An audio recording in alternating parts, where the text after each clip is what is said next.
नमस्कार मित्रों, मैं डॉक्टर विनीता कुमारी, associate professor, Swami Shraddhanand college, आज आपके सम्मुख जयशंकर प्रसाद द्वारा रचित सर्वश्रेष्ठ महाकाव्य कामायनी के दर्शन पर चर्चा करूंगी। जयशंकर प्रसाद छायावाद के प्रमुख आधार स्तंभ हैं। कवि के रूप में, नाटककार के रूप में, निबंधकार के रूप में, कहानीकार के रूप में उनकी अपनी एक विशिष्ट छवि रही है। जहां वो द्विवेदी युग से कविता की रचना प्रारंभ करते हैं कानन कुसुम से और कामायनी तक पहुंचते हुए पूरी एक जो यात्रा है, वे यात्रा अगर हम कहें तो युग सत्य से शाश्वत सत्य तक पहुंचने की यात्रा है। वह यात्रा व्यष्टि सुख से समष्टि सुख तक पहुंचने की यात्रा है। कामायनी उनकी प्रौढ़ कृति है। 1936 में इसकी रचना हुई, श्रेष्ठ महाकाव्य है। और जिस तरह से तुलसीदास ने रामचरितमानस की रचना की और वे सबसे अधिक लोकप्रिय महाकाव्य हुआ, न केवल साहित्य जगत में अपितु लोक में, विश्व में उसकी एक अलग पहचान बनी, उसी तरह से ही महाकाव्यों की श्रेणी में दूसरा श्रेष्ठ नाम प्रसाद की कामायनी का आता है। और कामायनी के भारत की विभिन्न भाषाओं में तो इसका अनुवाद हुआ ही, विश्व भर की अनेक भाषाओं में इसका अनुवाद हुआ। तथ्य की दृष्टि से देखें, इसकी साहित्यिकता की दृष्टि से देखें, दर्शन की दृष्टि से देखें, उसके अभिव्यक्तिगत सौंदर्य की दृष्टि से देखें, तो प्रत्येक दृष्टि से कामायनी एक अपनी अलग पहचान बनाती है। और वर्तमान संदर्भों में भी आज भी यह उतनी ही प्रासंगिक है, समसामयिक है। कामायनी की रचना होती है 1936 ईस्वी में, जो छायावाद का समाप्त प्राय समय है। छायावाद बस अब समाप्ति की ओर था और प्रगतिवादी जो चेतना थी वो काव्य जगत में उभर कर आ रही थी। और फिर उसके बाद प्रयोगवाद, नई कविता और अकविता, जनवादी कविता आदि अनेक आंदोलनों में फिर कविता का स्वर बदलता चला जाता है। तो छायावादी कविता की जो प्रवृत्तियां हैं, उनका जो एक परिष्कृत सौम्य रूप, एक प्रौढ़ रूप जो कामायनी में देखने को मिलता है, इस रचना की समीक्षकों ने खूब प्रशंसा भी की। क्योंकि जब कोई रचना बहुत अधिक प्रसिद्ध हो जाती है, लोकप्रिय हो जाती है, जिसमें वैविध्य है विभिन्न दृष्टियों से, तो ऐसी रचना विवादों से भी जुड़ती है।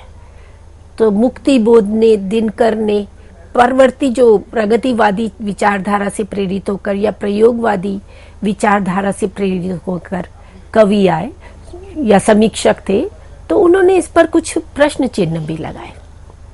परंतु उस समय की जैसी स्थिति परिस्थिति थी, उस समय के समाज के लिए जिस दर्शन की आवश्यकता थी, जिस विश्व कल्याण की, मानव कल्याण की आवश्यकता थी, एक समरसता की आवश्यकता थी, वे कामायनी में प्रसाद जी प्रस्तुत करते हैं। और केवल एक सैद्धांतिक रूप में ही नहीं, उसका एक पूरा व्यावहारिक पक्ष प्रस्तुत करते हैं। तो आज हम चर्चा कामायनी के दर्शन पर करने जा रहे हैं, उसके दार्शनिक पक्ष को। तो प्रसाद जी शैव मत के अनुयायी थे। कश्मीरी जो शैव मत है उसका अनुसरण करने वाले थे, उसकी मान्यता को मानने वाले थे। और वो कहलाता है प्रत्यभिज्ञा दर्शन, जिसे शैव द्वैतवाद भी कहते हैं, ईश्वराद्वयवाद भी कहते हैं, जिसे त्रिक दर्शन के नाम से या स्पंद दर्शन के नाम से, शैवाद्वैत के नाम से ये प्रचलित रहा। और 9वीं शताब्दी में, 9th सेंचुरी में, ये शैव दर्शन जो है, प्रत्यभिज्ञा दर्शन, ये कश्मीर से प्रारंभ हुआ। और सबसे पहले वसुगुप्त आचार्य हुए, जिन्होंने शिव सूत्रों की रचना की। और इन्हीं की शिष्य परंपरा में आगे सोमानंद हुए। और सोमानंद के बाद काव्य शास्त्रीय आचार्य के रूप में अभिनव गुप्त बड़े प्रसिद्ध रहे। उनका तंत्रालोक, जिसमें वो पूरी प्रत्यभिज्ञा दर्शन की चर्चा करते हैं, और जो आनंद को ही एकमात्र रस के रूप में प्रतिष्ठित करते हैं, और क्षेमराज जिन्होंने प्रत्यभिज्ञा हृदयम की रचना की। तो इन आचार्यों का कश्मीरी शैव आगम, ये जो प्रत्यभिज्ञा दर्शन था, इसको विकसित करने में, इसको प्रतिष्ठित करने में इनका बड़ा योगदान रहा।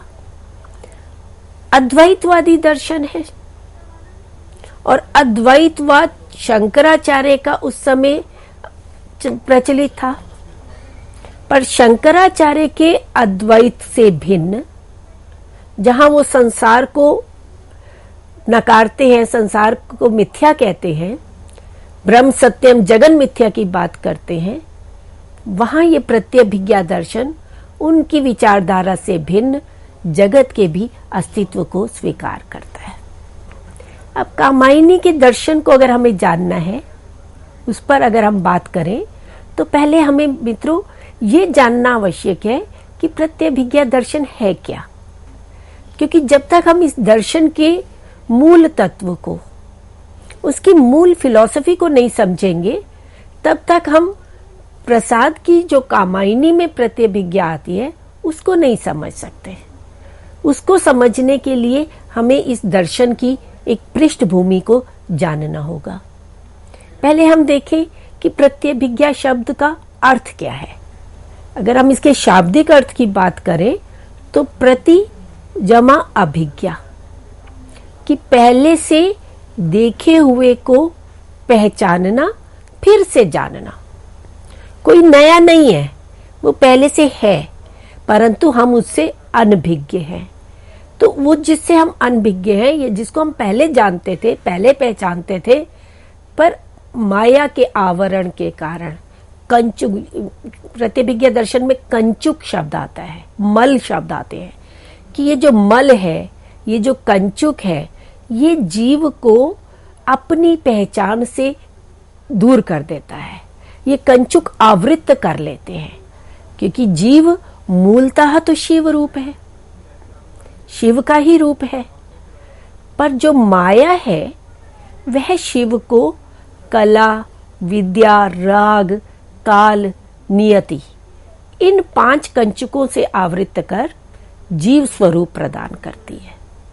और जब वे इन कंचुकों में आ जाता है, तो फिर इस जगत में आकर अनेक मल, आणव मल की बात करते हैं, शांभव मल की बात करते हैं, साकल मल की बात करते हैं। हम इतनी विस्तार में नहीं जाएंगे, क्योंकि हमें उनके मूल जो विशेष बातें हैं उनकी चर्चा करनी है। तो वे जीव जो पूर्व रूप में शिव ही है, जो चित रूप ही है, वही जीव कंचुकों से आवृत होकर के जीव स्वरूप को प्राप्त कर लेता है। और यही जीव अपने स्वरूप को पुनः जानकर शिवत्व की प्राप्ति करता है। तो ये जो पहले से देखे हुए को पहचानना, तो ये जीव का अपने स्वरूप को पुनः जानकर शिवत्व की प्राप्ति करना, ये प्रत्यभिज्ञा है। इसे प्रत्यभिज्ञा कहते हैं। तो जब तक वो कंचुकों से आवृत है, जब तक वो जीव संज्ञा से युक्त है, तब तक भेद की स्थिति बनी हुई है। शिव तत्व में और जीव में तब तक भेद है। और जब वे अपने स्वरूप को पूरी तरह जान लेता है, जब वे अपने वास्तविक स्वरूप को जानता है, तो वे शिवत्व की प्राप्ति कर लेता है। इसीलिए इस दर्शन को त्रिक दर्शन भी कहा गया। भेद, अभेद और भेदाभेद की स्थिति। तो इसी तरह से पशु, पति और पाश 3 है, तो इसको त्रिक दर्शन की संज्ञा दी गई। और अपने ही स्वरूप को जो पहले से देखा हुआ है, उसको फिर से जानना, ये प्रत्यभिज्ञा है। तो हमने इस शब्द को स्पष्ट किया। अब हम बात करते हैं विश्व की, जो शंकराचार्य के अद्वैत वेदांत से ये भिन्न है। इसे नव्य वेदांत भी कहा जाता है। इनके अनुसार, शैव आगम के अनुसार, विश्व मिथ्या ना होकर के यथार्थ है और ये विश्व शिव की इच्छा की अभिव्यक्ति है। अद्वैत वेदांत में शिव को निष्क्रिय दिखाया गया है। जो परम तत्व है वह निष्क्रिय है और जो शक्ति है, प्रकृति है, उससे ही ये सृष्टि होती है, जो वास्तविक ना होकर के ब्रह्म का विवर्त है। वहां वे विवर्तवाद की बात करते हैं, परंतु जो प्रत्यभिज्ञा दर्शन है, यहां विश्व को विवर्त नहीं माना जा रहा, उसको ब्रह्म का परिणाम नहीं माना जा, जो सांख्यवादी प्रकृति और पुरुष के परिणाम रूप में सृष्टि को देखते हैं। तो ये विश्व को ना तो शंकराचार्य की भांति मिथ्या मानते हैं और ना ही इस सृष्टि को प्रकृति का परिणाम मानते हैं। ये नव्य वेदांतवादी कहलाते हैं और ये विश्व मिथ्या ना होकर के यथार्थ है। और इस विश्व की इस सृष्टि कैसे हुई, तो उसके लिए इनकी मान्यता है कि शिव की इच्छा की अभिव्यक्ति है, ना वे विवर्त रूप है ना वे परिणाम है। तो शिव जो है वो चित्त रूप है और यही चित्त रूप भी शिव प्रकाशमय है और प्रकाश और शक्ति विमर्श रूप है। तो शक्ति और शिव मिल करके, तो शिव की ये जो इच्छा है यही प्रकाश विमर्श है और यही प्रकाश विमर्श से ही इस संसार की, इस विश्व की अभिव्यक्ति हो रही है। तो जो सृष्टि उस शिव का, उस परम शक्ति का, उनकी इच्छा का अभिव्यक्त रूप है, हम उसे मिथ्या कैसे कह सकते हैं, हम उसे निरर्थक कैसे कह सकते हैं। तो इसलिए ये दर्शन विश्व को भी यथार्थ मानता है और साथ ही विश्व कोई नई रचना नहीं है, अभी तो पहले से ही विद्यमान वस्तु का प्रकटीकरण है और इसलिए ये परमेश्वर और जगत का संबंध दर्पण बिंबवत मानते हैं। ये प्रतिबिंबवाद को मानते हैं। जैसे दर्पण है, उस शीशा, उसमें हम देखते हैं मुख उसके अंदर दिखाई देता है, तो दर्पण के भीतर का मुख और वास्तविक मुख दोनों है तो एक ही, परंतु वो उसका प्रतिबिंब है। तो इस तरह से जगत और परम तत्व ये एक ही है। ये जगत उस परम तत्व के भीतर ही था और जैसे दर्पण से बिंब दिखाई देता है, वे अलग सत्ता दिखाई देती है, इसी तरह से परम तत्व और जगत का दर्पण बिंब के समान संबंध है। इसे ये प्रतिबिंबवाद कहते हैं। अब ये सृष्टि कैसे होती है?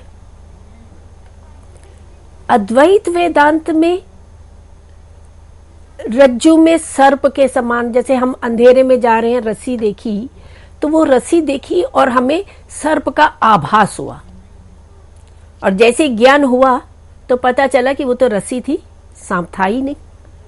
तो ऐसे ही ये विश्व है शंकराचार्य के अद्वैत के अनुसार, जो हमें यथार्थ भासता है पर वास्तव में वो है नहीं, वो मिथ्या है।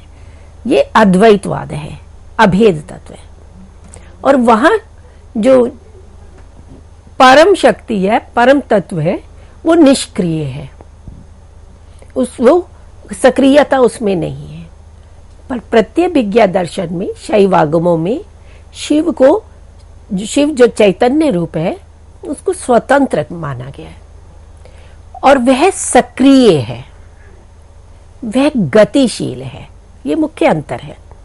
और शिव के 5 कृत्य माने गए हैं वहां, वे 5 कर्म करते हैं। कौन कौन से 5 कृत्य?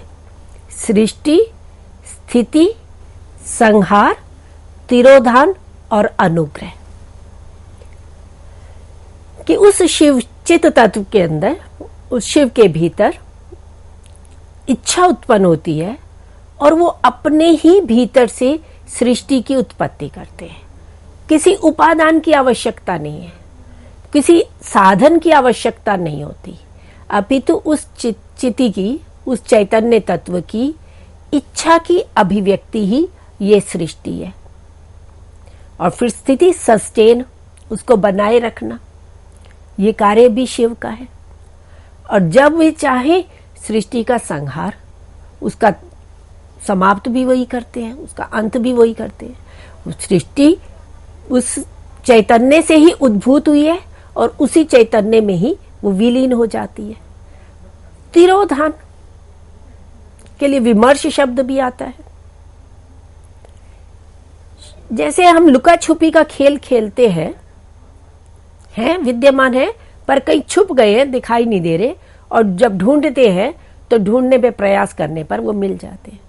ऐसे ही सृष्टि के कण कण में वह चेतना, वह शिव तत्व छुपा हुआ है, तिरोधान है। और वह कैसे दिखाई देता है, वे कब दिखाई देता है?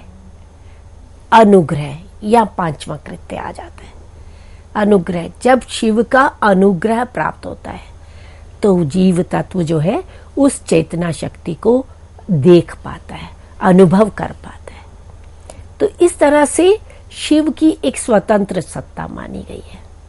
और प्रत्यभिज्ञा दर्शन में शिव को प्रकाश रूप और शक्ति को विमर्श रूप माना गया है। देखो, मणि है ना, मणि के अंदर बड़ी हीरा, हम डायमंड देखते हैं, मणि देखते हैं, वे मणि में चमक है, प्रकाश है, पर वे मणि नहीं जानती कि वे उसका प्रकाश है। हीरा नहीं जानता कि उसमें चमक है। पर ये जो चैतन्य तत्व है, जो प्रकाश स्वरूप है, उसको बोध है कि वे प्रकाश रूप है। तो ये जो बोध होना है, ये जो ज्ञात होना है, ये उसका विमर्श रूप है। इसीलिए शिव को यहां पर प्रकाश विमर्श रूप में कहा गया। शक्ति कोई अलग भिन्न तत्व नहीं है, क्योंकि ये अद्वैत को ही मानते हैं, ईश्वराद्वैतवाद है। तो शिव ही प्रकाश रूप और विमर्श रूप में है।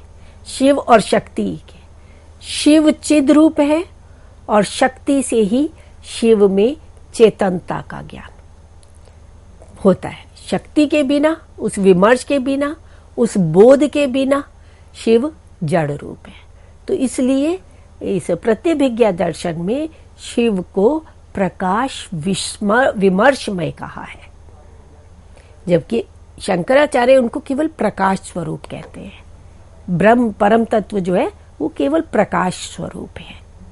पर ये उससे एक स्टेप आगे बढ़ते हैं और प्रत्यभिज्ञा दर्शन शिव को प्रकाश विमर्शमय कहते हैं कि वे प्रकाश रूप तो है ही, उस प्रकाश का बोध भी है, उसको वो ज्ञान भी है और वो शक्ति है। तो इसलिए शिव शक्ति की समरसता की बात यहां की जाती है। तो शिव और जीव में अभेदता ही आनंद की स्थिति है, जिसे मोक्ष कहा जाता है, जिसे बौद्ध धर्म में निर्वाण कह देते हैं। वहां प्रत्यभिज्ञा दर्शन में, शैव दर्शन में शिव और जीव की जो अभेदता है, जैसे वहां कहते हैं अहम ब्रह्मास्मि, यहां अहम इदम, इदम अहम, कि वह मैं हूं, मैं ये हूं। तो अहम इदम और इदम अहम, ये जो अभेदता है, ये आनंद की स्थिति है। और इस स्थिति को जब वे प्राप्त कर लेता है तो जो भेद एक दिखाई दे रहा था, एक आभासित हो रहा था, वे समाप्त हो जाता है और तब समरसता की स्थिति को प्राप्त होते हैं। और ये समरसता निर्द्वंद्वता की स्थिति है। निर्द्वंद्वता, जहां किसी भी प्रकार का कोई द्वंद्व, सुख दुख, लाभ हानि, जय पराजय, मान अपमान, किसी भी तरह का कोई द्वंद्व कोई भेद नहीं रह जाता। और अब इस समरसता की प्राप्ति कैसे हो, ये समरसता किस रूप में प्राप्त होती है, कैसे उसको जीव प्राप्त करे, तो उसके लिए कहा गया ज्ञान, क्रिया और भक्ति से इस समरसता की प्राप्ति होती है। ये समरसता तब प्राप्त की जा सकती है, ये आनंद की स्थिति तब प्राप्त होती है। तो ये मित्रों, हमने अभी आपके सामने प्रत्यभिज्ञा दर्शन का एक सैद्धांतिक पक्ष रखा।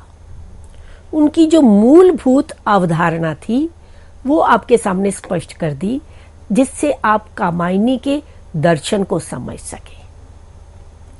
क्योंकि जो प्रत्यभिज्ञा दर्शन का सैद्धांतिक पक्ष है, उसी का व्यावहारिक रूप हमें कामायनी में दिखाई देता है। कामायनी की जो कथा की हम बात करें, कथानक की बात करें, तो वे सृष्टि के प्रारंभ की कथा है, जिसका वर्णन वेदों में, उपनिषदों में, पुराणों में मिलता है। और प्रसाद ने स्वयं इस रचना के प्रारंभ में उन्होंने लिखा कि उन्होंने शतपथ ब्राह्मण से इस कथा को ग्रहण किया है। ब्रह्म पुराण, ब्रह्मवैवर्त पुराण, अनेक पुराणों में ये कथा मिलती है कि जब दैव सभ्यता विलासिता में आमग्न डूब जाती है तो जल प्लावन होता है। क्योंकि किसी भी चीज की अति जो है वो बुरी होती है। ये जो प्रलय होता है, जब अति, भोगवाद की अति हो गई, विलासिता की अति हो गई, तो जल प्लावन की स्थिति हो गई।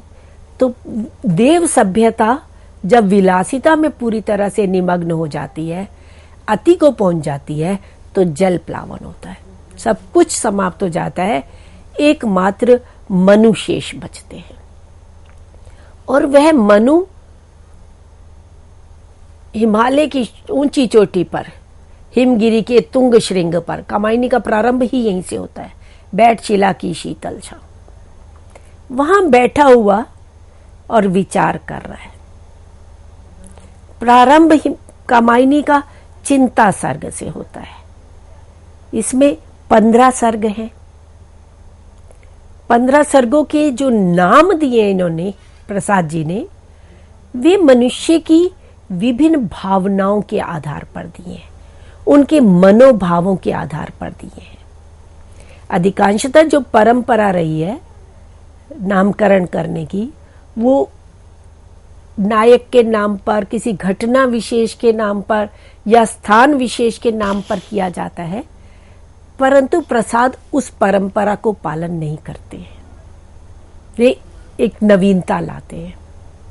जैसे आप देखिए तुलसीदास के मानस को, वह स्थान के नाम पर है, लंका कांड, अयोध्या कांड, वन में हो रहा है तो अरण्य कांड, बाल कांड, बाल जन्म का वर्णन है, तो किष्किंधा कांड। तो वहां स्थान के नाम से अलग अलग कांडों के नाम दिए, पर प्रसाद नाम रखते हैं चिंता, आशा, श्रद्धा, लज्जा, काम, वासना, ग्लानि, निर्वेद, आनंद। तो ये जो मन की विभिन्न भाव हैं, उनके आधार पर वे विभिन्न सर्गों के नाम रखते हैं। केवल नामकरण ही नहीं, पूरी जो कामायनी है वो मानव के मन के विकास की एक यात्रा प्रस्तुत करती है। मानव के मन में जो विविध भाव तरंगे उठती हैं, किस तरह एक के बाद दूसरी, दूसरे के बाद तीसरी, एक एक लहर को वो पार करता हुआ, और किस तरह से वो अपने व्यक्तित्व का विकास करता चला जाता है, उसका यथार्थ व्यावहारिक चित्रण हमें कामायनी में देखने को मिलता है। इसलिए कामायनी को छायावाद का उपनिषद भी कहा गया। कथा कहना प्रसाद जी का उद्देश्य नहीं है, तो छोटी सी कथा है, सब जगह मिलती है, पूरे पुराणों में कथा उपलब्ध है। पर उस कथा के माध्यम से, उस कहानी के माध्यम से मानव मन की विविध दशाओं को चित्रित करना, उनमें किस तरह से परिवर्तन आता है उसका चित्रण कर रहे हैं। चिंता से मानव के मन में भला भाव चिंता का ही जागृत होता है, इसलिए कामायनी का प्रारंभ ही चिंता, मनु की चिंता से करते हैं। कैसे वे चिंता में ग्रस्त है, विषाद से युक्त है, निराशापूर्ण स्थिति में, क्योंकि सारी सृष्टि समाप्त हो चुकी है और वे अकेला एक बचा है और उस पर दायित्व है सृष्टि का। और फिर प्रातः काल का उदय होता है तो एक आशा का संचार होता है, सुनहली आभा लेकर के प्रभात आती है, तो दूसरा सर्ग फिर आशा सर्ग करते हैं, क्योंकि चिंता के बाद एक हल्की सी आशा की किरण दिखाई देती है। फिर आगे चल करके उसमें श्रद्धा का से मिलन होता है। श्रद्धा जो समरसता की प्रतीक है, विश्वास की प्रतीक है, हृदय की प्रतीक है, हमारी भावनाओं की प्रतीक है। मनु जो मननशील मन का प्रतीक है, वहीं श्रद्धा हृदय की विभिन्न भावनाओं की प्रतीक है। साक्षात समरसता का स्वरूप, जो दर्शन की भाषा में अगर कहें तो मनु श्रद्धा जो है वो साक्षात समरसता है, उसी का साकार रूप है। प्रसाद स्वयं कहते हैं सारा समरसता साकार बरसती, स्वयं कहते हैं उसको।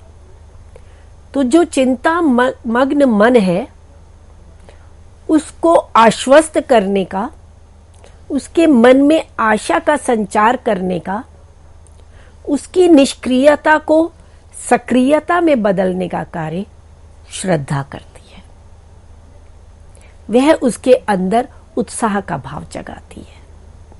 और फिर आगे जब वे इड़ा से जुड़ता है, बुद्धि की प्रतीक है, बौद्धिकतावाद की। जहां श्रद्धा हृदय की प्रतीक है, जब मनुष्य भावनाओं में पहले बहता है तो वो धीरे धीरे उसके मन में परिवर्तन होता है, उसके भाव परिवर्तित होते हैं और वह बौद्धिक जगत में प्रवेश करता है, वे तर्क की स्थिति में पहुंचता है। तो फिर वो इड़ा से जुड़ता है। अब इड़ा उसके व्यवहार में, उसके जीवन में, उसके व्यक्तित्व में क्या परिवर्तन लाती है, फिर वो आगे चलता है। तो श्रद्धा से मिलने के बाद मनु की स्थिति कैसे बदलती है, काम सर्ग, फिर वासना सर्ग, इन सर्गों में इसको बताते हैं। और आगे चलकर फिर वह इड़ा से मिलता है और श्रद्धा को छोड़कर इड़ा के पास चला जाता है। अंत के जो 4 सर्ग हैं, निर्वेद सर्ग, दर्शन सर्ग, रहस्य सर्ग और आनंद सर्ग, ये 4 सर्ग पूरे प्रत्यभिज्ञा दर्शन को बताते हैं कि मन की स्थिति जब परिवर्तित हो जाती है तो उसे फिर रहस्यों का ज्ञान होता है। तब वे जब निर्वेद की स्थिति से निकलता है तो कैसे ज्ञान क्रिया का समन्वय होता है, समरसता की प्राप्ति होती है और वह आनंद को प्राप्त करता है। तो व्यष्टि सुख को समष्टि सुख में परिवर्तित करने की एक पूरी यात्रा का विकास क्रम हम कामायनी में देखते हैं। तो कामायनी में यह दर्शन की स्थिति किस किस रूप में दिखाई देती है, इसकी चर्चा हम अपने अगले व्याख्यान में करेंगे। इस चर्चा को अभी हम यहीं समाप्त करते हैं। धन्यवाद।